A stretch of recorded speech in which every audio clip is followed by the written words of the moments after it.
Hello. Welcome to another episode of Muscle for Life. I'm your host, Mike Matthews. Thank you for joining me today for an interview I did with John Goodman, who created the first ever and the only certification that I know of specifically for online fitness trainers. It is called the Online Trainer Academy. And I've been aware of John and his work for some time and was looking forward to this interview because I get asked fairly often about how to be a successful online coach and how to break into that line of work. Most people who are reaching out to me have not even started yet, although some have started and are just not sure how to gain traction. And unfortunately, I haven't in the past had great firsthand advice to share. And the reason being is, while I do have a successful coaching program, it actually does 7 figures in sales and revenue every year, I got there in an unusual way. So I first built a rather large following by writing books and writing articles and recording podcasts. And so once I launched the coaching program, it was pretty straightforward to make it work. Again, I already had thousands, if not tens of thousands of quote unquote true fans, people who liked my work enough and trusted me enough to at least consider anything I have to offer. Not necessarily buy everything, but who are going to open the emails and click on the links and check out whatever it is that I am offering. And so any advice that I would share along those lines is not going to be very helpful to people who are wanting to just get into online coaching, not get into book writing and article writing and podcast recording and so forth. And while I definitely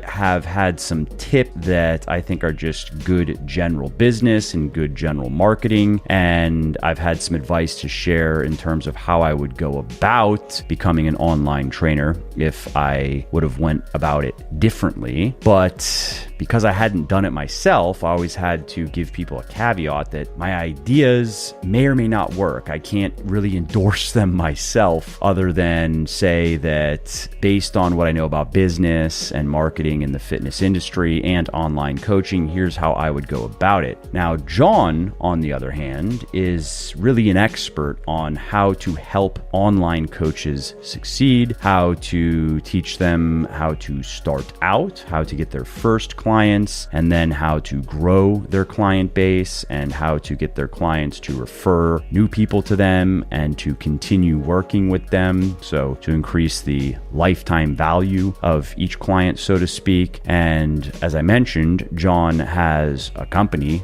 that revolves around this called the Online Trainer Academy, but he has also written several books on the topic, and he has his own podcast on this called the Online Trainer Show. And as you will see, or hear rather, in this interview, John is chock full of insights and good, practical, in the trenches advice for fitness professionals who want to build a career as an online coach. For example, John talks about how to identify key points of leverage. And this is a very powerful concept because it relates to branding and how to build a personal brand that is going to set you apart from all the other online trainers out there and get people to feel like you are the one for them. You understand them best and you are going to be able to best meet their needs. John also talks about why books and courses are more valuable than masterminds and mentors, which can be much more expensive. John explains why you don't need as many clients as you may think to do well, which is a breath of fresh air for many people who feel very intimidated by the prospect of having to establish a clientele roster in the hundreds or thousands. It does not have to be like that, and more. So if you want to learn how to start your online coaching business, or maybe you have already started and you want to learn how to take it to the next level, then this podcast is for you. Also, if you like what I'm doing here on the podcast and elsewhere, definitely check out my VIP one-on-one coaching service, because my team and I have helped people of all ages and all circumstances lose fat, build muscle, and get into the best shape of their life faster than they ever thought possible, and we can do the same for you. We make getting fitter, leaner, and stronger paint by numbers simple by carefully managing every aspect of your training and your diet for you. Basically, we take out all of the guesswork, so all you have to do is follow the plan and watch your body change day after day, week after week, and month after month. What's more, we've found that people are often missing just one or two crucial pieces of the puzzle. And I'd bet a shiny shekel it's the same with you. You're probably doing a lot of things right, but dollars to donuts, there's something you're not doing correctly or at all that's giving you the most grief. Maybe it's your calories or your macros. Maybe it's your exercise selection. Maybe it's your food choices. Maybe you're not progressively overloading your muscles, or maybe it's something else. And whatever it is, here's what's important. Once you identify those one or two things you're missing, once you figure it out, that's when everything finally clicks. That's when you start making serious progress. And that's exactly what we do for our clients. To learn more, head over to www.buylegion.com. That's buylegion.com/VIP and schedule your free consultation call, which, by the way, is not a high pressure sales call. It's really just a discovery call where we get to know you better and see if you're a good fit for the service. And if you're not, for any reason, we will be able to share resources that'll point you in the right direction. So again, if you appreciate my work and if you want to see more of it, and if you also want to finally stop spinning your wheels and make more progress in the next few months than you did in the last few years, check out my VIP coaching service at www.buylegion.com/VIP. Hey, Jonathan, thanks for taking the time to talk to me about how to succeed as an online coach, which is something I've been getting asked more and more about recently because of what's going on in the world, and something I have not really produced any content on, maybe one or two things back some time ago, but I do not consider myself an expert on how to build a successful coaching business starting from scratch. My story and how I built a successful to whatever degree coaching business is very different. I already had sold books and had Legion and had a following, and it was more just offering people something that a lot of them were already asking me for. And so unfortunately, I don't have much good advice for the people who are reaching out to me saying, hey, I want to get into this, or I want to transition from offline to online. What do I do? And you are the expert, one of the top experts I know of on how to make that work. So yeah, thanks for taking the time to come on my show and help people out who want to succeed as an online trainer. Absolutely, Mike. I'll be honest, man. I'm a little bit apprehensive to do this podcast. Your voice is so soothing. People were saying I could do the, what is it? It's, is it ASMR or is it AMSR? I don't know. I think it's, what is that? You know, where people speak, oh no, you've definitely seen this. It's a whole thing on the interwebs. It's certainly on YouTube. I've seen it where they talk in a very soothing voice. Oh, hilarious. And they make noise. They like scratch the microphone and they have the gain all the way up. And so they'll like, I don't know, pet soft things and make all these weird noises. And some people get, I forget the name of it. They get, apparently I've tried, I don't get it, unfortunately, but some people, they get, I guess it's like tingles all over their body when they hear it, and it just makes them feel good. And so that's... So you should do that. I mean, stop whatever you're doing now, whatever that is. It's not going so good anyway. Just stop whatever you're doing. It's not going so well. Whatever I'm wasting my time with, and just become an ASMR. I think it's ASMR superstar. Yeah. I mean, I don't know why we even need to talk any further. I think we've already established your path. And maybe for anybody else then, if you're out there, if you're thinking of being an online trainer, and if you have a voice that could work for, I just Googled it, ASMR. Yes, that's right. If you have a voice that works for that, maybe you should just do that instead. Maybe not. I think, one of the things that you said in the little intro, I guess, is the intro after the intro, because you said you were recording another intro before. Yeah. That's more just to, beef up your bona fides and let people know why they should listen to you. Perfect. I like that. Anytime you can beef up my bona fides, I'm happy. One of the things you mentioned that I think is a really good, perhaps jumping off point is, you spoke about how you had all of these assets going into building your online coaching aspect of your business. I mean, you guys do so many things from supplements to books to coaching. But you came into it with all of these assets, so you can't really connect with people who are perhaps transferring in from an in-person coaching business or even transferring in from another career. We have a lot of people who are unhappy in whatever they're doing in another career. Maybe they're a pharmacist or nurse. Yep. I hear from a lot of those people. They have their own transformation and they love fitness and they want to try to do something with it. 100%. And online coaching is a fantastic way to transfer into the industry. And so, they don't really have the quote unquote assets that you had starting it. But I think what's really valuable is everybody has points of leverage when they enter into a new opportunity. And what's really important is identifying what those points of leverage are. What are those advantages that they have and being able to use that. Sometimes it's your story.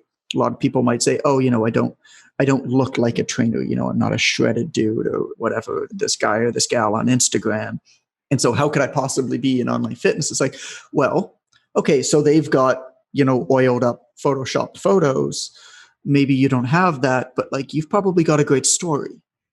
So then can you become a great storyteller? And I would say that can resonate with some people, but it also can turn other people off. And in my experience, in particular, it can turn people off who are, let's say, maybe not 30s, but 40s and beyond, because they say, yeah, good for you. There's no way I could ever look like that. And so there's a disconnect there in the marketing, even though that is not necessarily true. Many people 40 plus, as we both know, can get into great shape, even if they've never been in shape before in their life, really.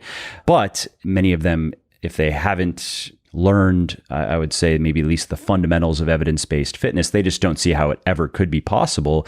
And so then whether they consciously are thinking this, or if it's more just a subconscious thing, they conclude that, this person's just not like me. This is not the person who's going to be able to help me. They help people, half my age look like them. I need someone who understands my situation. And ideally, of course, there's that identification aspect of where people like to be around and interact with people who are most like them. So it's something to consider. Anybody listening, if you're not jacked and shredded, that actually can be an advantage with a certain segment of the market.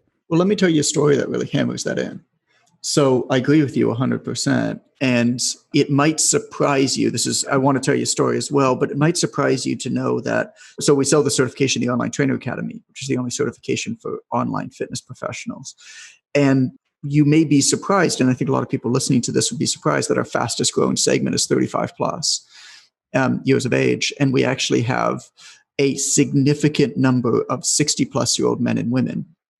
I mean, when they were starting their careers 25, 30 years ago, fitness wasn't an industry. It literally didn't exist. And so none of them worked in fitness at the beginning, right? But they were always active. They were always interested in it. And they've seen their family and friends, fall into disease, fall into inactivity, and they really want to help them. And online fitness is an act of retirement. We see a lot of people transferring into the industry now at 30, 35, even 40, into their 60s with that in mind, because they see their friends and family, falling out of shape. They've always been interested in fitness, but when they started to work, it wasn't really accepted as an. When I started to work as a trainer in 2005, it wasn't really an industry. I didn't ever think that I'd be a trainer for more than a year or two. I figured I'd do this for a couple of years in university, because I worked at the university gym, and then I'd work for a couple of years out, and then I'd go back and do my master's and PhD in muscle physiology, and I'd be a researcher. That was what I thought that I would do. And so now these people are realizing that it's a viable career, but they're kind of looking at the gym and they're like, nah, I don't want to work at the gym. That's not going to be very fun. Obviously now with COVID-19 hitting, more and more people are like, nah, I don't want to do that. But even beforehand, it's like, I'm going to bust my butt, competing against 20-year-olds in the gym who have no dependents, no expenses, no real difficulties in life, who are working 10-hour days in the gym. I'm going to go against them and having to work those hours like that. So they look at the industry and they basically see online fitness. They say, okay, well, this is a great way for me to take that first step and see if this is for me. Yeah, that's interesting. I see that demographic skew in my work, just dealing with consumers. I mean, I have a lot of trainers who follow me and who like Legion, but that's not my primary market. My primary market is I would say maybe not Gen Fit. Maybe they're one phase beyond their just general fitness, meaning just like, oh yeah, I just started exercising, not even necessarily training, quote unquote, for the first time. And so it's usually right after that phase when they start to get into it a little bit more. I'd say that's my sweet spot and Legion's sweet spot. Like for instance, a lot of people find me via books, articles, podcasts, which means that they're taking their time to educate themselves and they're into it a little bit more than just like, oh, I guess I'll try exercising for a month and see what happens.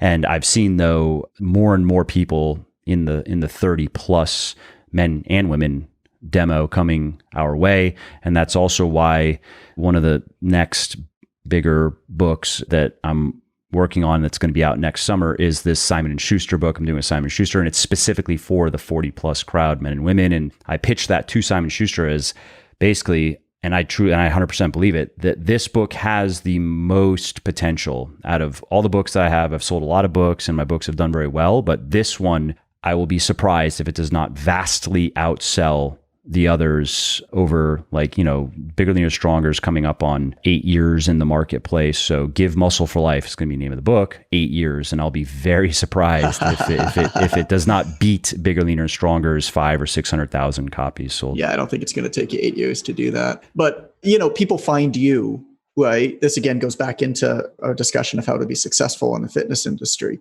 People find you that are already engaged because of the work that you've done and put out into the world, the work that precedes you. And so they're a different type of consumer. And that's what you said, they're kind of one stage up.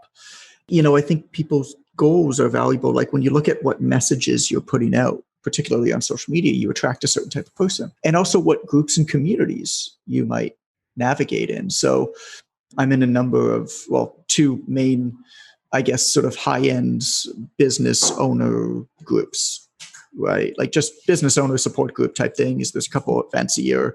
Both of them are sort of these like highly vetted 150, 200 people thing. Like mastermind type things? Like mastermind type things. I mean, I don't know. Mastermind is kind of one of those words like functional. Buzzwords. It just kind of doesn't mean anything anymore. But, it's like mentor. It's like, I generally tell people when I get business questions about quote unquote masterminds, my first advice is buyer beware. Yeah, 100%. Because there are a lot of them out there that are just going to take your money and not deliver much of anything beyond what you could get just reading a few books. And it's almost never the first thing that you should do. I believe very strongly that courses are the first thing that you should do, which is why I built my business to start with a course. Like the Online Trainer Academy is your first step if you want to be an online trainer. You might farther on in your career decide that you want to hire a business coach. But hiring a business coach or joining a mastermind, these things are like 5,000, 10,000 plus now, which is insane. I mean, there are some, I'm sure I don't know if you've been pitched on them. I've been pitched on ones that are 6 figures a year. Well, those are a different league. Those are basically like who like buying a spot in the room. But if you are starting, and it might be useful for you, right? Because some of those connections might be useful for you, but that's because of where you're at in your business. But hiring a business coach or joining a mastermind as the first thing that you do is an incredibly inefficient, expensive way to gather the knowledge that you need in order to make the right decisions to move forward. At the beginning, you don't really know what questions to ask, and you don't really have the information that you need to be able to ask the right questions yet. And a business coach is somebody who's going to lead you down a path that's probably going to be the wrong path if you don't know what questions to ask. And so I think that everybody should start with a course. And then once you start with a course, maybe you're good to go from there.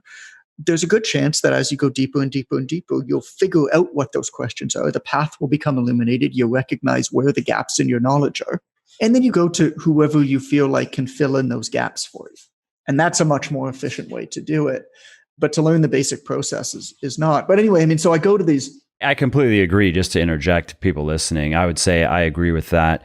If we're talking online coaching or just business in general, when people, again, when they reach out to me, I often get people asking me to mentor them, and there's no way I can make the time for that. But I do say also, you're just in the beginning. You really don't need a mentor. Here, read these books. And if you have questions, let me know. But this is going to give you everything that a good mentor could possibly give you in the beginning, because in my experience, in my work and building my businesses, I've had a couple people, I wouldn't call them mentors, a couple very successful people I've gone to get their ideas about certain things or just kind of use them as a sounding board. Not often though, because I don't want to take advantage of the relationship, but only now am I in talks with, it's somebody who works in private equity and finance, and he's become a friend, but only now in where I'm at in my business would I say that I've started to work with someone I would consider a quote unquote mentor, even though I don't like that word. He's really just an advisor. We're not going as far as setting up a board, but it would be something like that. And that's only because he has a lot of connections to people who have unlimited money and who have done a lot of things similar to what I'm doing. And so it's more about the connections, and it's also about his business experience building and selling a number of different businesses and being on the boards of different businesses. And him, it's not even about me knowing what questions to ask. It's more of him saying, here, did you even know that this door is over here and you could just walk through that? I'm like, no, I didn't even know that's an option. You know what I mean? So just to put it in perspective, I totally agree with what you're saying, is that in the beginning, self-education, and just start working, start seeing what works, what doesn't work, and start building maybe a list of questions that you might get to a point where it makes sense to invest beyond that. But in many cases, I would say that, especially take your business and the quality of the content that you put out, that you have in your books, and it's not extremely expensive, like especially in a book is inexpensive. Your certification is reasonably priced. And I would say that anybody wanting to get into coaching, I know you're going to be sharing specific tips, but I don't want this just to be a pitch for you and your services. But anybody getting into coaching, really, I do think they could go through what you've written in your books and they could get certified with your company. And they probably have, I don't know, you'd be better qualified to comment here than I would, but I would say they have a lot of work now that they can just go do, and they can get up and running 100%. And build a viable business before they ever need to give you another dollar. 100%. There's this really interesting logical disconnect that exists in the market. That I would say that's a mentor for you that you're speaking to about in private equity. And I'm fortunate I have a couple people in that world as well, and a couple people who are connections to that world and whatnot who, I consider friends and I go to. And to your point, you've only got so many bullets in the gun, right? Like, you've got to be careful with what questions you ask and what demands you make on their time. But here's the thing, I don't know what your situation is, but I certainly didn't seek them out, and I sure as hell didn't respond to a Facebook ad to get on a 15-minute phone call to apply for their program. These types of people don't sell business coaching. They don't charge money for it. It's done for two reasons. One is especially if they're in private equity, they're looking for good deals. The other is, the top level of Maslow's hierarchy is legacy. People who have achieved a level of success want to build a legacy, and they want to find people like you, Mike, who are, great, who they can help build their legacy. That's how they get filled up. This idea of this, I'm going to hire a mentor. It's like, you don't hire mentors. That's not how it works. And anybody who is good enough to be a mentor to you is not for hire. There's this weird logical disconnect whereby it's actually a really bad business model to be a mentor. And so by definition, mentors, there are some examples of coaching services that are really scalable. I don't know of a single one in the fitness industry that exists that's actually like a good business. And so it's this weird disconnect where the people who are teaching you business, by definition of how they're running their business, shows are not very good at business. That they aren't very good at business, right? They're not producing any assets. They're not producing anything that works for them. They're creating a tremendous amount of liabilities. They're unable to replicate themselves in their services at a high level.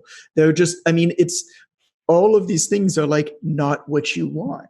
You can't hire somebody who's really that exceptional. For how much money when you have, and I totally agree that's... It's not a money thing. Exactly. There's because nothing that you could pay them. They have so much money and their time. How do they even value their time? What would even be appropriate to them? Whatever would be appropriate to them would be so inappropriate to even ask that they wouldn't do it. I always think of one of these people for me, he's got, put it this way, he's got a few money, it's into the nine figures. And he just, he told me this analogy once. He's just like, everybody laughs at Michael Jordan because he's got like this $30 million mansion that he never looks at and never pays attention to. And it's like breaking down and becoming decrepit and all this kind of stuff. It's just like, if you actually think about that in terms of his wealth, that $30 million mansion is like your beat up 2001 Honda Civic in your backyard. You know? Exactly. He's a billionaire. That's it. His personal income, I don't know, you probably find speculation on the internet, but he's making whatever it is, $50 to $100 million a year in just cash flow. It's just, there's a point where nothing matters anymore. It just doesn't matter. But, so, I mean, when you're looking for people to learn from, right, I believe very strongly in look at people who have skin in the game, look at people who showcase that they actually have done the thing, that they've done the thing well, that they've done the thing in multiple different ways in different scenarios and had success with it. One person who has success, maybe or not. That's a key point to punch up is multiple successes, not just one, because anyone can get lucky one time, but they become more believable to me when they've had multiple successful business. If we're talking about businesses or exits or whatever. We're talking about businesses. I would also talk about fitness professionals, right? One person who gets into shape themselves, do they have something that they know that you can learn from, that you can gain from? It's possible. And it's certainly an important and valuable data point, but it's definitely not a guarantee. One person who's been able to achieve, success with their fitness or their business themselves, and then in multiple different situations over different timelines with different confounding factors, it's like, well, that person has probably dug out some fundamental foundational principles that are globally applicable that you can gain from. And that's really what you're looking for. Like people, for example, if someone's looking for a coach, of course, they want to see not only that they've succeeded with other people, not just with themselves, but as you know, I don't have to tell you this, but people look specifically for, has this coach helped someone like me do what I want to do? Would you agree with that? I agree with that. I agree with that, and I challenge that. I would challenge that because I think it's very hard to figure out whether there is somebody like if that person is actually like you. I mean, I'm speaking from, I guess, just my own experience selling coaching to the degree that I've sold coaching. And what I have noticed is that people do pay attention minimally to gender and age. Like those are two big buttons where if you have a 50-year-old woman and you show that you got a 20-year-old guy into great shape, it does count for something, but it doesn't count as much in her mind as another 40 or 50 or 60-year-old woman. And even if that's all she knows, I mean, we don't have to get extremely granular of like, okay, I'm a lawyer. Was she a lawyer? But minimally, it seems to be the gender and the age. Well, so let's dig into that because I think that's a really valuable jumping off point for online coaching and for particularly people who are newer to online coaching who are trying to build a business with it, is the fundamental understanding that hiring a coach is very rarely an actual merit-based decision. I think is very important for anybody selling coaching to understand. It is almost impossible to actually figure out how to delineate whether one coach is better than another coach. I mean, it's just too hard. I mean, I don't know how to do it. And the majority of consumers in any market are ignorant consumers. I'm an ignorant consumer for most things that I buy. There's just simply too much to know. I go and buy a TV. Do I know all of the different pros and cons of all of the different tech and specs and everything like that? A TV is, I want something that has moving pictures. And so I'm ignorant, right? And I know that. The majority of people who buy fitness in any capacity are actually pretty ignorant consumers. A lot of coaches who sell coaching are what's called maximizers because there's two types of humans. If you look at the behavioral psychology of this, which I know you're super into, Mike, is, there's maximizers and satisficers. Are the two types of consumers. Yep. I've written and spoken about this. There you go. All right. So it's almost like we talked about this before, which we didn't. Although we should talk about how we had a call that we were going to record a podcast episode and you and I just got talking so much That's true. I totally forgot to mention. I should have led with that. So everybody listening, we had a previous appointment set up and we had a time block there to record an episode. And then we ended up just talking about business stuff. And that wasn't why I wanted to. I love talking business, but if I were to really do business interviews, it'd have to be a separate podcast. It'd be a bit random to put business stuff on my podcast. So we had to reschedule because we ate up all of our time just talking about business things, because as we discovered, have a lot of similar perspectives about business and have similar interests in the specific aspects of, or certain aspects of building businesses. Yeah, that was super funny. And that was the first time we've ever spoken too. It was like, look down, you're like, okay, should we record the podcast? I'm like, yo, I gotta go. Yeah. No, it was good though. I mean, I enjoyed the conversation, even though it disappeared into the ether. It was great. That's always the best thing to do on a podcast, by the way, is to tell everybody listening about how great the conversation was that wasn't recorded. Maybe I'm just teasing the business podcast. Yeah, there you go. Don't do it. It's a trap. You're doing fine. You don't need to do anything different. So you've spoken about this, right? There's maximizers and satisficers. Most people. Yeah. If you want to quickly summarize, I'm not sure who listening has, I don't remember when I went into this, but I did in an article that I turned into a podcast. Well, I'll quickly summarize. Most people in most aspects are satisficers. There are very rare times when somebody is a maximizer in everything they do. I mean, I know one or two of them. They're the people who read every single forum about every single thing that they buy. But the majority of things that we buy, we satisfice on. Basically, we say, is it good enough? And what we look for unconsciously is we look for any kind of signs that this thing is probably going to be okay.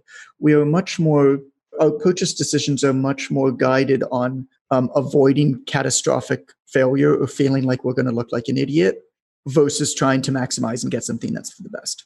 Most of the time, we don't actually care. We might pretend like we care about whether something's the best, but we don't actually care about whether something's best. We just want something that doesn't suck, which is largely why brands are so valuable, because when you look at the difference between buying like a Panasonic TV versus like a Japanese no-name TV, the Japanese no-name TV might be actually technically a better TV for less money, and it's never going to sell because we really don't know whether it's good, right? But we're pretty sure that the Panasonic is not going to be crap. So we buy the Panasonic because we know that they have a lot, they've invested so much into their brand. They have so much to lose by building a crap product that we're pretty sure it's not going to be crap. Take our certification, the Online Trainer Academy, like we have a textbook, like it's the only textbook that exists for online training. You can't produce a textbook. One of our students that we did an interview for, it's the best quote that sums this up. We interviewed him and asked him why he signed up. And he goes, I didn't really know who you guys were. I didn't really know much about you, but I came across your stuff and I saw that you had a textbook. And all I could think to myself is, ain't nobody going to go to that much trouble for some bullshit course. And so like, it's too much work to be a scam. Like these things are mutually exclusive. Way too if much you wanted work. to scam, yes. You wouldn't produce If a I textbook. wanted to scam, I'd send you a Facebook advertisement with a single landing page on a ClickFunnels or whatever to a phone call. And if you Googled me, you wouldn't be able to find anything about me. Right? And then I'd change my name multiple times, which is literally what some of these people have done. I didn't know the name changing. That's good. Oh my God. Dude, there's one guy, oh my God, I got to tell you the story. There's one guy who was outed in our group because he created a whole bunch of, we've got a large group of like 40,000 online trainers, a free group. And there's one guy who, no joke, you can't make this up. He still operates. And he created a whole bunch of fake Facebook profiles. And he friended everybody who he thought might be interested in hiring like a fitness business coach. And he pretended like it was a real person and started talking about how he was using this guy's service and having all the success. And the reason that he got outed is, and this is the kicker, the reason that he got outed is because somebody discovered, I don't know how, that the profile photo that was being used for the account is a male gay porn star.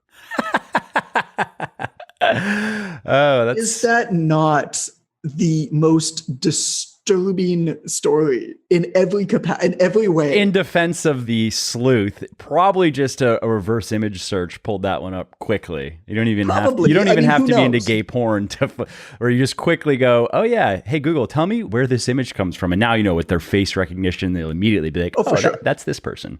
What an idiot for choosing.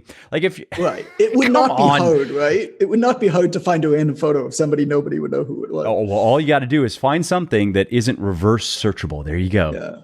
I mean, I'm sure that you put it in defense of the sleuth. I'll talk about how it might not be. I'm sure you've had it. Like, I've had people who have contacted me because people have taken my pictures and put it on like catfish on dating sites and stuff like that. And people are I like, have people reach out to me. I thought it was you. Or they'll just they'll swipe my images and then they'll swipe my copy. And then it's the ClickFunnels page selling shit, whatever. Right. I mean, I just send it off to our attorney and he takes care of it. But we don't go actively searching for it because that wouldn't be a good use of resources. But yeah, people do give me heads up now and then. So it does happen. But so anyway, so there's this idea of maximizers and satisficers, right?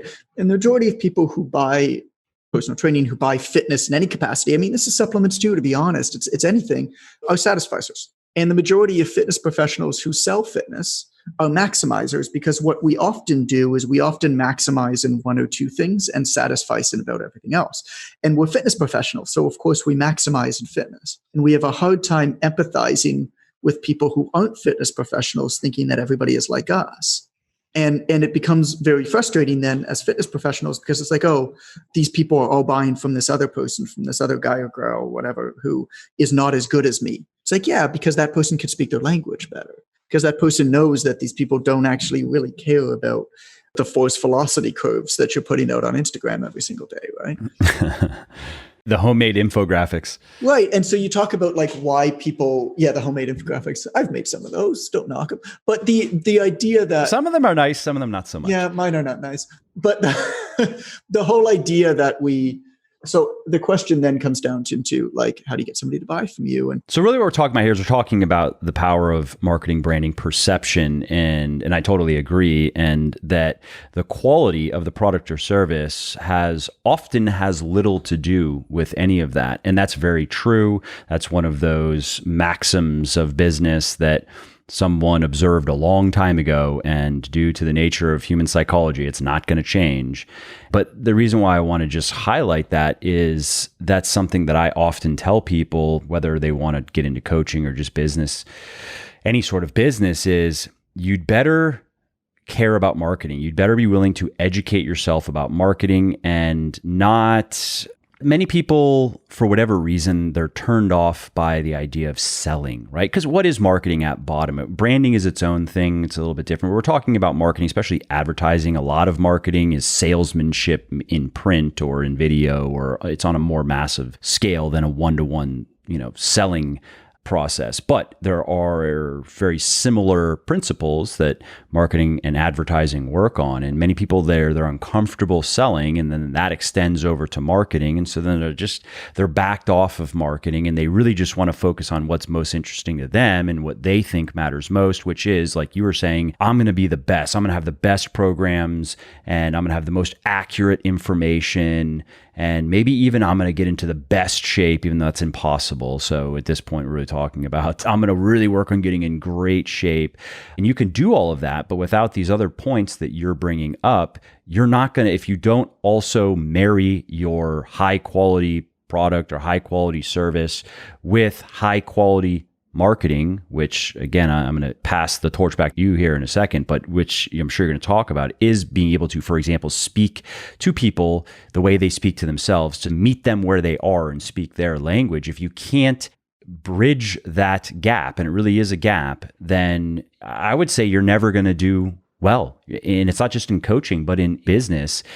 In anything, unless you, okay, sure, whatever, you create some completely revolutionary piece of technology or software or something, and then somebody good at marketing, some big company that has the marketing machine pays you a lot of money. Sure, fine, whatever. It's possible, but practically speaking, it's not going to go anywhere. Watch Shark Tank. I mean, look at what they buy and look at what they don't buy, right? True. I mean, who cares if you have a patent? Somebody's still going to know. Yes, true. Right? I mean, they say that straight to their face. They're like, it doesn't matter that you have a patent. What are you doing? And then somebody goes on the show that's good at SEO. One of my friends, Stephen Aristotle, Tower Paddleboards, was one of Mark Cuban's most successful investments.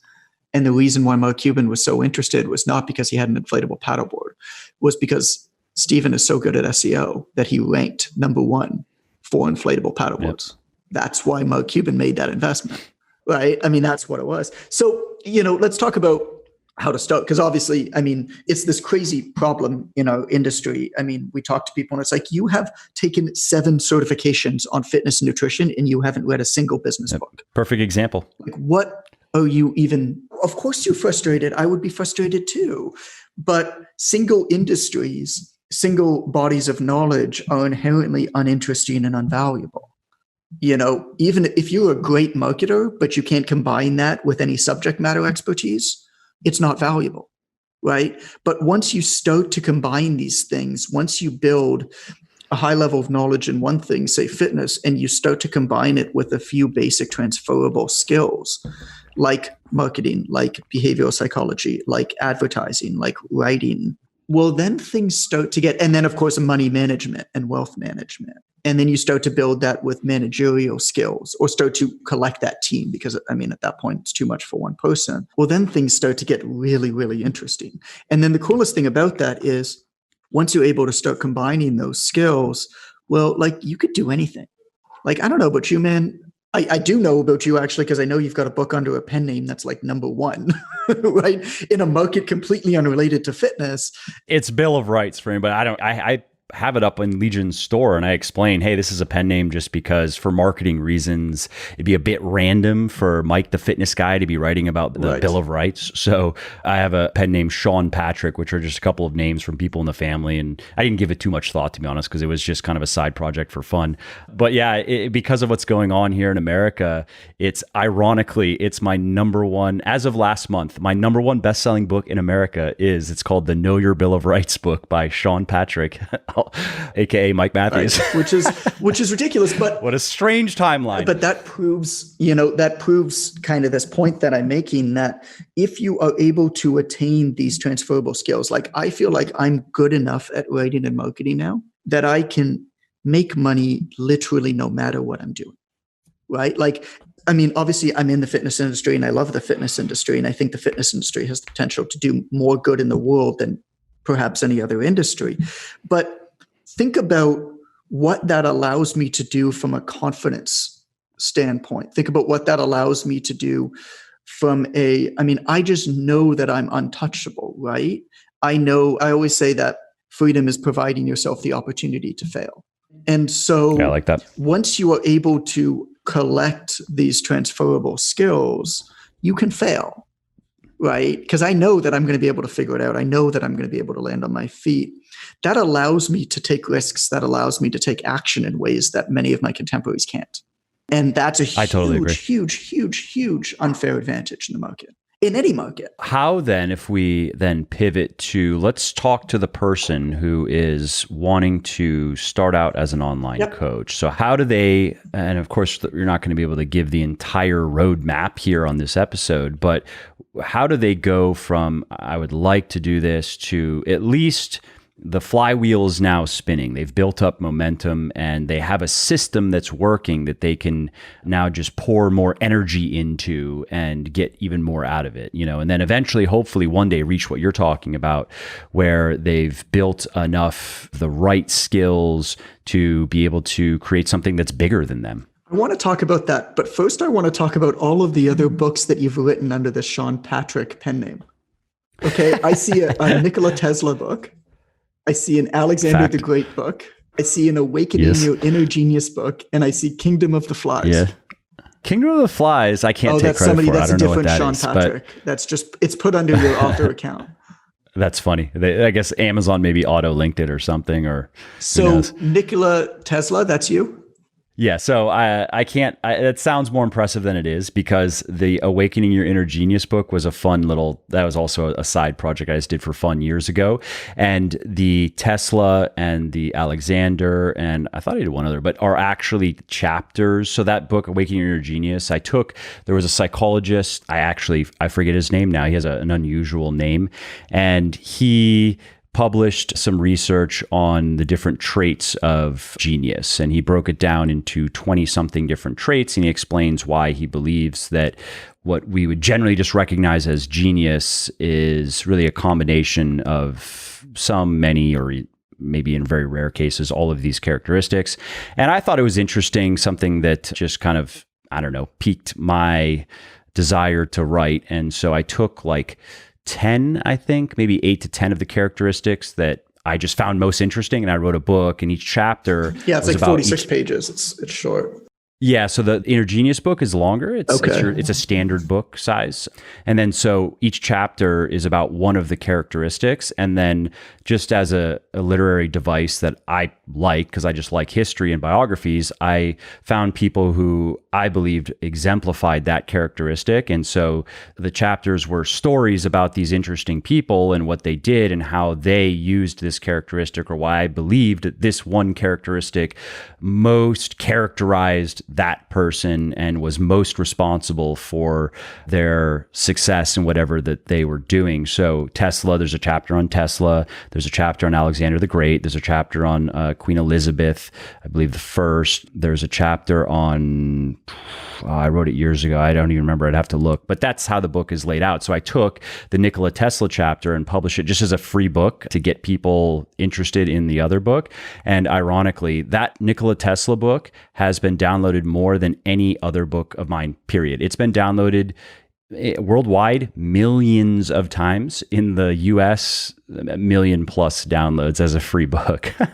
Yeah, I mean, it's got like 8,000 reviews or something like that. Yeah. So anyway, I wanted to make mention of that. You're a bit of a polymath, I guess, that way. If you like what I'm doing here on the podcast and elsewhere, definitely check out my VIP one-on-one coaching service, because my team and I have helped people of all ages and circumstances lose fat, build muscle, and get into the best shape of their life faster than they ever thought possible. And we can do the same for you. This idea of how to actually start then and how to market yourself. Go back to right at the beginning of our conversation, and this, okay, well, what are your points of leverage? What do you have going into it? There is always some way. Yeah. Can you explain that? Because do you mean like a unique selling proposition? Is that kind of? I would go even deeper than that. I mean, we call it 1% uniqueness factor. And it's based around the idea that most fitness professionals market themselves on the 99% that makes them the same as everybody else. They burn fat, they lose muscle, they help new moms, they whatever. It's boring. You're going to compete against people with way bigger budgets. You're going to compete against people with way bigger markets than you are. How are you ever going to break through, right? What you need to do to get an advantage at the beginning is identify what is unique about you, and it often has nothing to do with fitness. But what's unique about you that's uncommonly common with a small subsection of other people, of another community. And I can give you a couple very distinct examples, and I'll do that because when you figure that out, it creates your vision, which illuminates your path start to finish, which allows you to put blinders on. And a lot of people who are marketing these days in the fitness industry are basically doing a lot and getting nowhere. They're putting out content everywhere. They're on TikTok, they're on Facebook, they're putting out material, they're trying all the stuff, and they're not actually doing anything because there's no concentrated effort, because they've never actually created this vision. And it all starts with this 1% uniqueness. And so what is unique about you, right? What's kind of weird about you? I'll give you two examples. Troy Bennett, he lives in Chicago. He's the Chicagoland cosplay fitness expert. And for people who don't know, cosplaying, that's where they dress up as like characters from video games and movies and stuff, yep. Right? And they just like, it's for a fun thing. I learned about that when I met Troy. And, okay, good. And so, Troy's a personal trainer in Chicago and loved cosplay and was in those communities. And so he went through this exercise with us through the Online Trainer Academy and basically said, okay, I love cosplay. I'm already in the Chicago cosplay community. I'm just going to market myself as the Chicagoland cosplay fitness expert. And that day he had 5 new clients because immediately now... Other cosplayers? Other cosplayers. Okay, good. Other cosplayers. Because immediately now, why would anybody pick a personal trainer, right? Why would anybody pick a fitness professional? Well, there's usually not like a good reason that they can identify, but they kind of want somebody like them. They want somebody to commiserate with them. They want somebody who they feel like understands them. And also, to be honest, somebody that's just convenient, like they ask at the right time, the right way, in the right community. And you're more trusted if you're in that community. So Troy then, of course, goes deep into the cosplay world and starts to market himself that way. And now think about what that does. What Facebook groups does he join? What types of content does he put out? What language does he use? Where does he promote himself? Well, he'll market on Twitch, right? Yep. He's not going to market himself on Facebook. All of a sudden, also now his instincts are very valuable because first and foremost, he's a cosplayer himself. He understands the people he's speaking to. He already speaks in their language. Yes. And so he knows exactly how to speak, where to put out material, what type of material to put out, and who to contact, and what to name his programs, and what goals to build his program templates and his programs and stuff off of. And has he built a successful business? I mean, that's obviously relative, but is that like his primary source of income, or is it still a side thing? He had a side thing, online training, before COVID hit because he loved working in the gym. COVID hit, and now he's pivoted fully online. And the reason I ask that is, and I assume there is enough demand in that community for him to build a business that provides a good income. I would go as far as guessing that you have a lot of people who want to look like, look at how a lot of video game or I think it's also like comic books, like superheroes and stuff, where you have a lot of, I'm sure, guys who would like to lose a bit of fat and gain a bit of muscle so they look cooler in their costumes. And you have a lot of women who want to wear sexy costumes and they want to look more sexy. I could see that working. Yeah, 100%. And so let me give you another example. Carolina Balmars, who's actually my co-host on the Online Trainer Show. We brought her in to be a co-host, but way before that, a few years ago, she is a single mother of three who is originally from Mexico, moved to Canada, basically had, like, with her daughter, had two more kids with somebody who she met here, is now divorced him. And so she's a single divorced mother of Mexican origin living in North America. Well, that's pretty unique about her, right? And wouldn't you bet there are a lot of support communities for Mexican expat single mothers. So she is, of course, already in these communities. Put out a post in one of them one day. Has been an active member of these communities. I think this was on Facebook.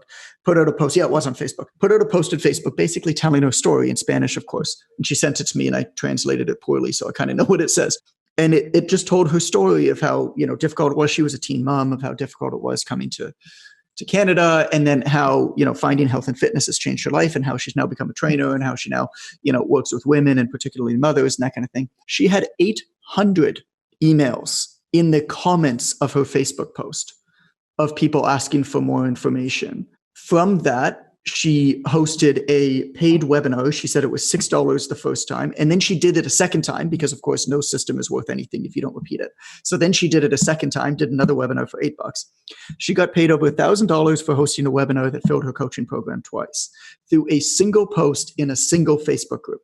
That's awesome. That's a very instructive story because it just shows the power of, and really what we're talking about, what I think of is branding, the ne plus ultra of branding, or maybe the highest, maybe a better way to put it is the highest purpose and goal of branding is to own a category. You have to be the leader in something. You can't get into a category that is already owned by somebody else or some other business and try to fight your way up the ladder. It can work to a degree, but you're never going to achieve nearly as much success as you will if you find a category that you can own, even if you have to create it, which speaks to exactly what we were talking about. I mean, these are both great stories, and I love from the branding perspective, in particular, the cosplayer one, because whether he realized it or not, that was brilliant branding. That was a really smart decision to make him, because he owns that category now, I'm sure. Like, if he's really involved in that community, and anybody in, I don't know how far his sphere of influence extends, but if he's working at it, it probably at this point has spread pretty far. And so if anybody in his orbit, so to speak, or just connected to him in some way, gets the idea of like, oh, I'd like to get in better shape for the next convention or whatever, he's the guy who immediately comes to mind. And good luck for it to anybody else who tries to compete with him. Maybe traditional branding theory would say that if the market's big enough, there is room for a number two. And between the number one and number two, that's going to be the vast majority of the market share. So somebody else could probably do something similar. They'd have to go through the process that you're talking about. But the fact that he got there first and he established the category means that it's just his to lose at this point. Well, and so 100%, there's three things that I want to hit on that I think are really important points with this, because I think this is such a fascinating conversation and such a powerful conversation to have. The first is, you actually don't need that many clients. Most trainers don't need a lot of clients. This idea of like, would you rather be first or second or third? It's like, if you think about, you actually only need 30 clients paying you $200 a month to make $72,000 a year.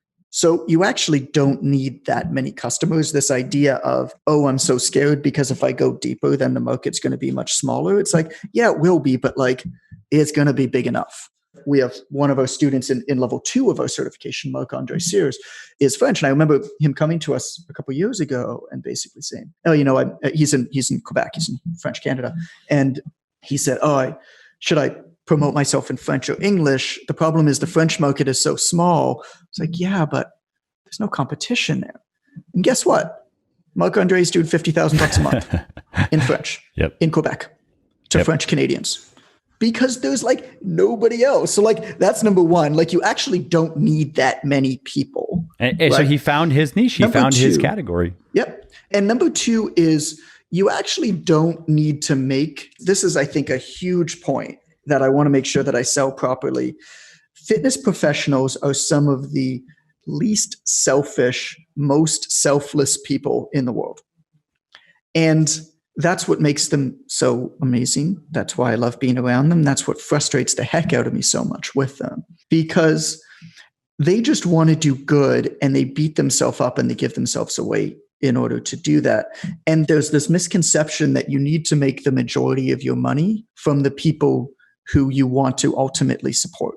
And that is 100% not true. To tell you a story that illustrates this, like if you're really passionate about dental hygiene in third world countries, and you believe that the solution is to donate a whole bunch of toothbrushes, you don't need to start a toothbrush company. You need to start any company that makes a lot of money so that you can buy a lot of toothbrushes to give to those places. So, we have another student, Ben Mudge, out in Ireland, has cystic fibrosis. And he really wants to support the cystic fibrosis community. Well, the cystic fibrosis community, unfortunately, a lot of the time are pretty down and out. They don't have a ton of money. So what we basically did is we showed him, because he's like Thor. This guy is like jacked. He's out in Ireland. He's got like 140, 150,000 on Instagram. He's got a big following. He's gotten tons of media. We basically said to him, like, we're going to teach you how to build a premium program where you charge, because he's in Ireland, where you charge over £1,000 for 12 weeks. And you only need to take 10 people. Because if you do that, then you can build a low-end or free membership program to support your cystic fibrosis community. And that's 100% what it's done. And so that's one part of it. We have another student, Frank Benedetto, who's in New Jersey, who trains fighters. And he gets fighters prepared for their fights, which is fighters don't have a lot of money. Right? And so, you can't, obviously like the top fighters, but even like 5 levels down from the top don't have much money. Really, like unless it's like the LPGA, right? Like unless you're like, I was going to say, it sounds like golf, and women's golf more so than men's, but even men's golf, if you're not winning, if you're not placing consistently, you're on the PGA Tour, right, you're struggling. But what these fighters do have is a lot of people who do have a ton of money, i.e. corporate alpha male types, who admire these fighters, who want to train like fighters, are also there. So we basically went to Frank and we said, okay, well, do this program for fighters. We're going to show you how to build it in a really scalable way. And so he's got one of the top programs for fighters out there. So, he has a whole bunch of fighters, preparing them for fights, markets that. That's his brand. On the back end, where he makes his money, are high-end premium programs to corporate alpha male types who want to train like fighters. That's smart. And literally the program is called Train Like a Fighter. Makes me think of Mark Devine's whole Seal Fit brand. And Look, we're not making up anything new, but it's this idea that like, there's this misconception. You don't need to make the majority of your money from the people even in your brand. If you really want to help people, work with people, you're passionate about working with people that don't have a lot of money, it's like, that's cool, but understand that you're not going to be able to make a lot of money from them. So where does that fit in? And then the third point is every community needs a fitness professional. Every community, every publication. You don't need to get into Men's Health. You could get into St. Augustine Guitar Weekly. Is that a magazine? No, I just made it up. I've been saying Augustine. I'm just thinking about a couple of... I don't know. I thought you might be a guitar aficionado. No, I'm not. I don't play guitar. I was thinking about guitar, and I was thinking about a couple of our students who live in St. Augustine who own a fitness facility and do hybrid training and have done really well with it out in St. Augustine. I don't know why I just put those two together. But like, But this idea, like the most obscure idea that I could find, the St. Augustine Guitar Weekly, it's like if you become the fitness professional to the St. Augustine community of guitar players. My mom and I, we just had a week off with my family, and my sister and her family and my parents and I all went to the cottage, and it was great. We had that all last week. And my mom was telling me a story of in her neighborhood here in Toronto, there's 40 women who are all retired or like most semi-retired, who all have money, who basically one woman just, started it and decided that she wanted to do like an exercise class or whatever, brought her in, and everybody brings in new people. And anyway, there's 40 women. And one of them says to the group, hey, I found this great hairdresser. And now this hairdresser is full. All you need to do is get in with a group like that. Or you need to get in with the St. Augustine Guitar Association.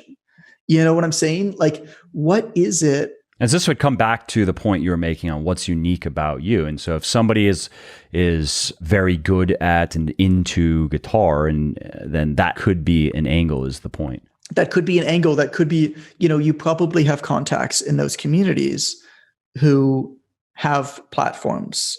Could you then train somebody for free that's influential in that community in exchange for them showcasing their... That was the next question I was going to ask you. So let's say people listening, so they're getting some ideas now about how they could brand themselves in a unique way and how they could promote themselves in an authentic way that would resonate with people like them.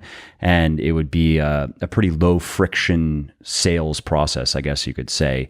And one thing we're taking for granted here, and I think it's fine, is that you do have something of a story relating to fitness. I think that goes without saying. Like if you have done nothing with your own body, and you might disagree with me here, but I would think that that's step one is, again, you don't have to get jacked, but you do need to, I would think, you want to walk the walk to some degree, embody what you're talking about, and have something of a story that you can share and how fitness relates to it. It doesn't just have to be I got jacked and shredded story. If you've already made that point, it could be more about your life and how you found fitness and what it has done for you.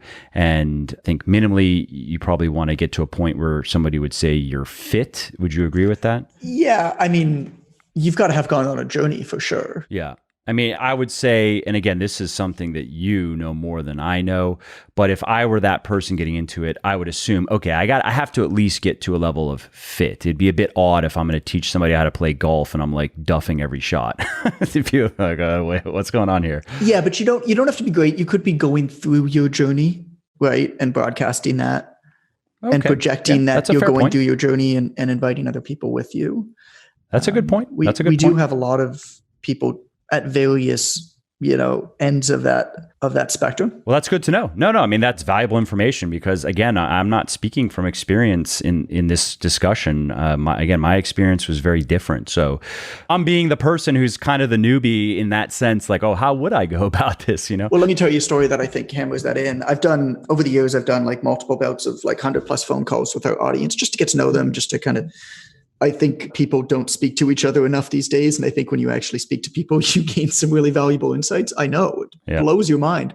It's amazing what happens when you actually speak to another human, isn't it? We hear all the time in our Facebook groups, like, how are you guys getting clients? I'm doing everything. I have this funnel and I'm putting out these Facebook ads and nobody's responding. What are you doing? And I'm just like, how many people have you spoken to today? They're like, well, I mean, but I did this landing page and I did this ebook and I did this ethical bribe and I have this email list. I'm like, how many people have you spoken to today? Well, none. It's like, maybe you should speak to somebody. But anyway, so, this was in one of those conversations, and it was a woman who, I won't say her name because I don't want to, I don't know if she's okay with sharing her story a bit, but long story short, she asked a question very similar to you. She said, I don't look like a Instagram trainer or a conventional trainer. I still have a bit more weight to lose. And I don't think that I can compete. Why would anybody buy from me? And I said, okay, well, tell me about yourself. Like, why did you become a trainer? Why did you, what was your story like? And she starts telling me her story. And it is the most powerful thing ever of drug addiction, alcohol addiction, got in with the wrong friends, started a new life, had her friends try to bring her back in, pushed them away, transformed herself. And it's like, have you ever told that story? Because if you did, there would be a lot of people who would connect with that. They just grew up in the wrong place. They made some bad decisions when they were young and stupid, We all made bad decisions when we were young and stupid. Some of us pay for them longer than others. And you had the awareness that your life was spiraling downwards, your health and your life was spiraling downwards. You got yourself out of addiction to, hard drugs. And like super heavy binge drinking, everything over the weekend. You got yourself out of it. You separated yourself from that. You built a new life. These people tried to drag you back in. Do you not think that you would be able to connect with folks going through that journey in a way that somebody who is 21 years old and shredded on Instagram and never had to suffer through anything and face any adversity in their life ever, do you not think you're going to be able to connect with people in a different way than that person?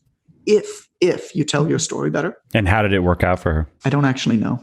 I wish I did. I'm sure it worked out well if she pursued it, because that's in some ways that's a more powerful story than I have, for example, if we're really just talking about the dynamics of story. So I totally agree. I was on a podcast once with two two brothers. These guys, like, father committed suicide, mother was, put in the mental hospital, addicted to drugs, like they had to raise each other, like that type of story, serious adversity. And on the podcast with them, and they asked me what adversity I had been through in my life. And I'm like, I'm not even going to insult you guys. Yeah. Like, can we just go to the next question? Like, I'm from a reasonably affluent Jewish community in suburbia, Toronto. Every adult I ever knew was a lawyer, doctor, dentist, accountant, or teacher. All of my friends are lawyers, doctors, dentists, accountants, or teachers. Sure, have things felt like they have been hard from time to time? Like, 100%. They always will. That's just part of the human condition. But like I'm not even going to begin to, I have enough awareness that I'm not even going to begin to say that anything that I've been through is anything compared to what you've been through.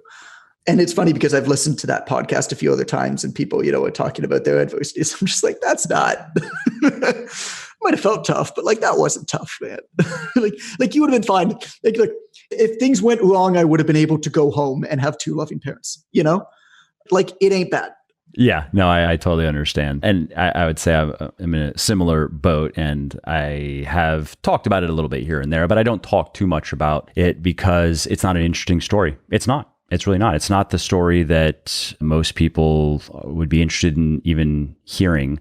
Maybe there are a couple of unique aspects. I finished high school at a young age because I didn't take spring breaks or summer breaks. I just studied through my breaks. And so I had enough credits in Florida, that's how it works, to graduate. And then I started working in some different businesses. And it resonates with some people, but with many people, they're just like, I had to work through my summer breaks, bro. I know. And so whatever. It is what it is, right? And of course, but you did a lot with it, right? And I think that that's the most important thing. And I was going to say, that's exactly the point with you as well, is you did take these opportunities and make something of them.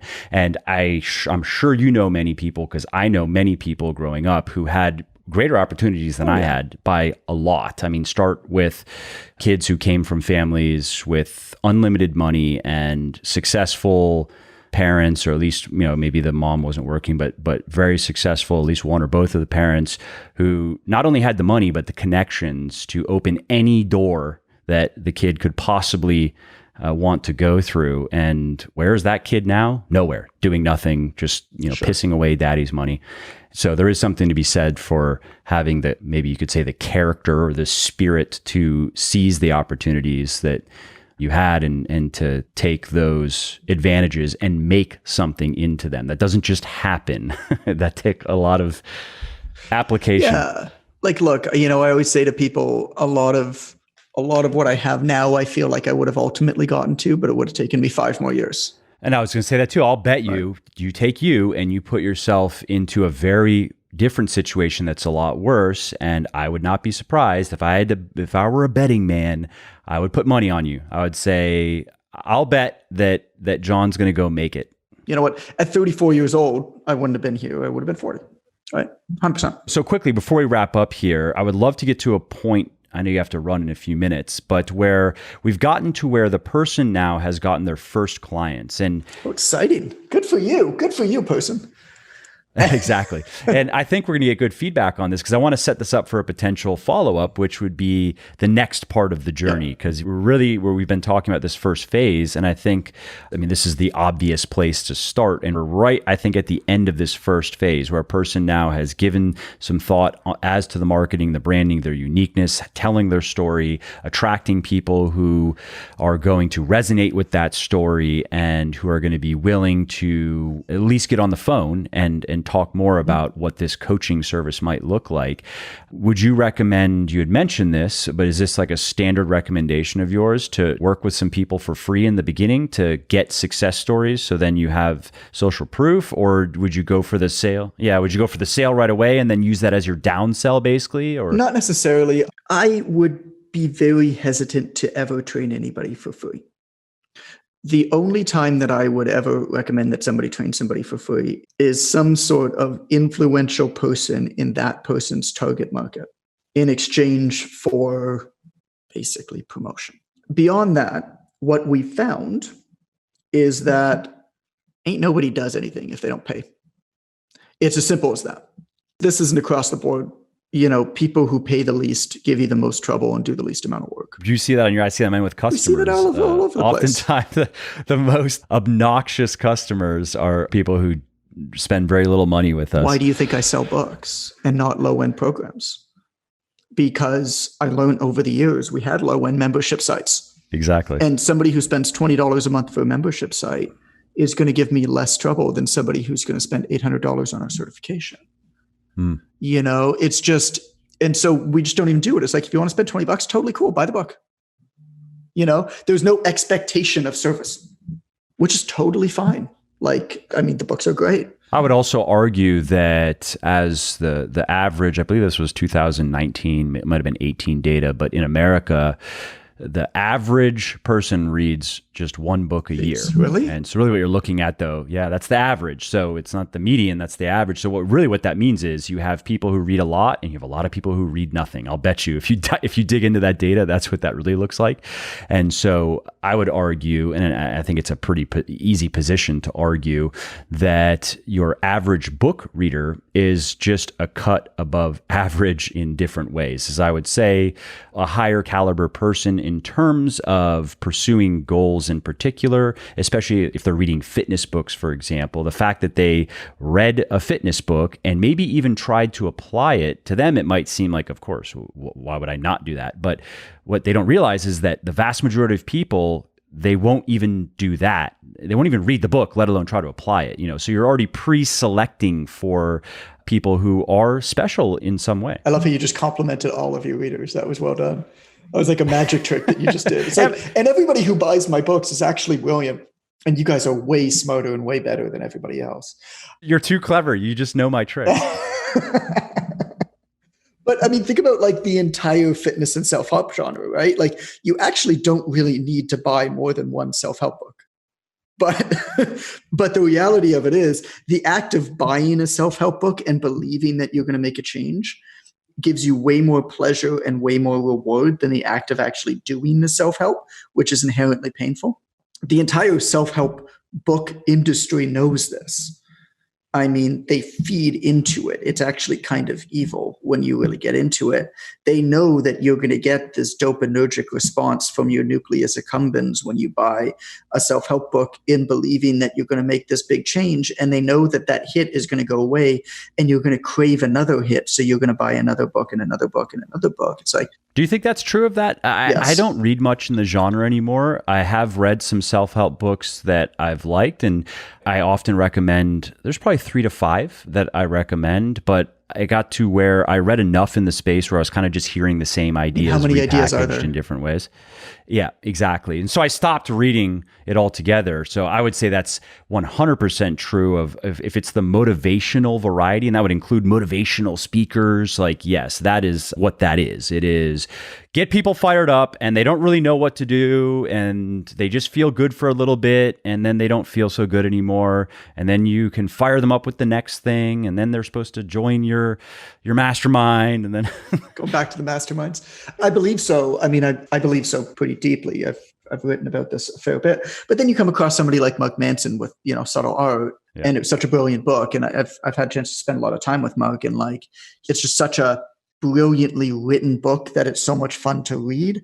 And kind of the same thing with James Clear in Atomic Habits. Like, did he say anything new? Absolutely not. He's not a researcher, right? He's like a Malcolm Gladwell. He's just a master communicator. And so what these guys are able to do is basically communicate the same concepts in a way that is just fun to read. And they're really impactful as a result of that. So, I mean, James's book has sold, what, 2 million, 3 million copies. Mark sold 10 or something. Yeah, impressive. Mark, Subtle Art was like, it was a phenomenon. Dude, it was the best-selling audiobook of all time within like 2 months of it coming out. It was the craziest thing. That's cool. Because I know the guys who did the audiobook publishing for The Motion as well, James Ton and his company, Podium Publishing. And, so they had, obviously The Motion was like the previous one. And the story behind that's really cool because they basically own the audiobook rights. And then the print book rights were bought up by, I think it was Penguin. I might be wrong with that. But they were bought up by a publisher and taken off the market for 6 months. So the only version of the book that was on the market was the audiobook. And so it just like the sales just ballooned. It was crazy. Go Podium Publishing. They were happy about that. Oh man, that business grew fast. I could tell you a lot of stories about that audiobook publisher. That's different. It's a conversation for us off air, I guess. But you talked about, should you train people for free? The answer is, in almost every case, no. You need to learn how to make what's called a compelling offer. We have this process we call the Founding Client Challenge. And basically, we guarantee people get 1 to 5 new clients within 7 days with no paid ads or phone selling. And basically, we just teach you how to ask properly. I believe that basically everybody who is involved in fitness, whether you're in the industry or not, if you're interested in fitness, you're still the health freak amongst your community, right? Amongst your friends and your family, whether you work in the industry or not. And so as long as you have that, if you've never really worked out that much before and you don't have a social media account, this might not work. But we have an 82% success rate with this. And it's probably higher than that. And could you quickly just give us a little bit of insight as to what does that compelling offer look like? I'll talk to you exactly how it is. We call it a 5-1-60 ask. Basically, you have to have a certain number of people. So we say 5 people, so I'm looking for 5 people who have, pick your one goal, who are 30 to 40-year-old men who used to be athletes in high school, who are looking to put on 5 pounds of muscle, right? Like reasonably specific. And it should be a quantifiable goal, because in marketing, you just kind of need a quantifiable goal a lot of the time to get people in the door. And then you can sell them on long-term change, but it's going to be very hard to sell people on long-term change at the start. It's a great point. So, an important point. Yeah, absolutely. And that's hard because I get that the changes you make on the inside are way more important than the changes you make on the outside. But I also understand marketing enough to know that you got to meet people where they're at if you want to give yourself an opportunity to take them where you think that they need to go. So 5 people, 1 goal, and then 60 days. So 5-1-60. And then the final part of it is it has to be some sort of new program you're offering. It could be the exact same thing you were offering before, give it a new name. Doesn't really matter.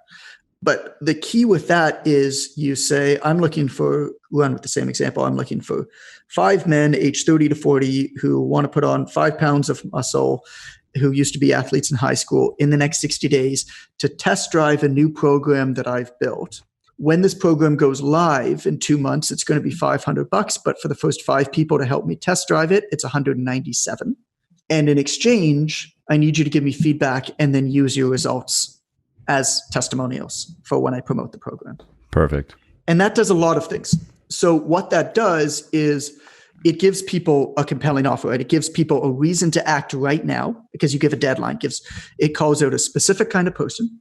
It gives people a reason to act now. It has a very clear and definable and quantifiable goal.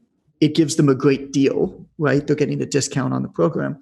And then the final piece is it gives you permission to not be perfect because they're going into it knowing that they're testing the program, which immediately alleviates a lot of the pressure off of you to be perfect with how you're delivering it. Smart psychology. There's urgency there too, because if you're only looking for 5, then of course, once you have your 5, then that's it. It's not available anymore. That's it. And I mean, look, you could say 8, you could say 10. Sure, we've had But people get as many as 40 clients with us in 7 days, right? Sure. Like you could take on the more number if is you want. not the point, but it's the fact that you gave it a number. Yes. It creates some urgency there. What are your thoughts on coupling that with also a money back guarantee? Or you think it's not necessary? I don't think a money back guarantee is good, but what we teach people, one of the most popular strategies that we teach people in the Online Trainer Academy, I'll give you the behind the scenes of that here, is what we call a free upon completion. So you understand loss aversion, so you appreciate this. Is this idea of you get people in the door for, let's say, a 28-day challenge, 21-day, 28-day challenge. We find anything more than that is too much. But get them in for a 3 or 4 week challenge with a very clear, definable goal, same type of thing. Call out a specific person, give a date, a deadline where they have to sign up for. And then you say, this challenge is whatever, $197, and it's free upon completion. What that means is that you pay $197. And if you complete the challenge, or if you complete 75% of the challenge activities at the end, you get your money back. And then if it's a 28-day challenge, 20 days in, you contact the people and you say, hey, you're doing really well. I wanted to invite you into the next stage, which is, of course, now call it your 12-week program. And why don't we just push forward the $197 into that? Yeah, credit it towards it, and you'll get like an 80% take rate on your next program. Because now that money is already gone, right? You've decreased the loss aversion by telling them that they're going to get it back. And then at the end of it, they've already had to give you an opportunity to get them some results. Right now, they've already gotten some results. And then at the end of it, the money's already gone. The money's already been out of their bank account for 20 days. No, it's smart. They're not going to miss it. The pain of paying has long passed and has been replaced with the pleasure of the results that you've provided them. And of course, now for the people who are still in it toward the end, they're probably in it because they're getting results. Well, for sure. And look, the silly thing about the fitness industry, it's like people say they can't afford a fitness professional, but then they go and spend how much money on the dumbest stuff ever that doesn't actually do anything good for them. Uber Eats. It's give me your Uber Eats bill. Okay. Right. It's not it could be half that there. if you just bought simple foods that you prepare yourself and cooked them. 100%. Sometimes, don't get me wrong, sometimes the money is really the issue, but what we found is that most often it's not. It's a priority issue. And also it's an awareness issue of where the money is actually going or not going. I don't have any problem with money back guarantees. Look, we give a guarantee for everything. Online Trainer Academy, we say to you, you're going to make your first $1,000 with online training within 90 days of signing up for the program, or we'll give you all your money back. And that's smart. I think risk reversal is very important, but I think you should do it better than if you're not satisfied, you get your money back. Guarantees can be one of your best selling tools if you do them well. I totally agree. Most people don't take you up on them, ironically. And I'm not even speaking as a devious marketer. That's just a statistical fact that the first time I ever read about money back guarantees, I don't know, it probably would have been at least a decade ago, in whatever marketing book it was, they already were talking about that you can have a fantastic money back guarantee and totally stand by it. And even people who could take you up on it often won't, for whatever reason. It's not taking advantage or exploiting people. It just is what it is. And so at Legion, our money back guarantee, we just make it real simple. If you're buying something for the first time, you don't like it for any reason, let us know. We give you your money back and you keep it. You don't have to send it back to us. And often we do get some people who take us up on it, and we're happy to refund their money. And of course, then that keeps them, they're often surprised because most companies wouldn't do that. And then though, what happens fairly often is they have somebody else to give it to who ends up liking it, who then comes and checks us out. Yeah, so it's 100%. A win-win. For the longest time, when I'd give people books or send people books, I just pretend like I made a mistake and send them 2 copies instead of 1. And then when they call me to tell me that I sent them 2 copies, I'd be like, "Oh, I don't know why that happened. Must have been a mistake by our fulfillment." So I'm sure you have somebody that you could give it to. I like it. That's smart. That's smart. I love that stuff. Okay, so let's wrap up with where people can, because we haven't. I will give it in the intro, but for people who skip the intro, where can they find you, your work, and where can they find if they want to sign up for your certification, if they want to read your books, where should they go? Yeah, the certification, if you go to onlinetrainer.com/academy, okay, good. You can find it. You can also Google Online Trainer Academy. You can find 1,000 reviews or something for it. But we'd love to have you. We have a podcast called The Online Trainer Show as well. If you like podcasts, you probably do because you're here. Again, wherever you listen to podcasts, it's called Online Trainer Show, or just onlinetrainer.com/podcast. Other than that, you can go to Amazon for the books. You can go to a store for the books. But yeah, those 2 links you'll find. Awesome. everything from me. Awesome. Love it. Great conversation. Thank you. Thanks, buddy. All right, well, that's it for this episode. I hope you enjoyed it and found it interesting and helpful. And if you did, and you don't mind doing me a favor, please do leave a quick review on iTunes or wherever you're listening to me from, in whichever app you're listening to me in, because that not only convinces people that they should check out the show, it also increases search visibility, and thus it helps more people find their way to me and learn how to get fitter, leaner, stronger, healthier, and happier as well. And of course, if you want to be notified when the next episode goes live, then simply subscribe to the podcast and you won't miss out on any new stuff. And if you didn't like something about the show, please do shoot me an email at mike@muscleforlife.com, just muscle, F-O-R, life.com, and share your thoughts on how I can do this better. I read everything myself, and I'm always looking for constructive feedback, even if it is criticism. I'm open to it. And of course, you can email me if you have positive feedback as well, or if you have questions really relating to anything that you think I could help you with. Definitely send me an email. That is the best way to get a hold of me, mike@muscleforlife.com. And that's it. Thanks again for listening to this episode, and I hope to hear from you soon.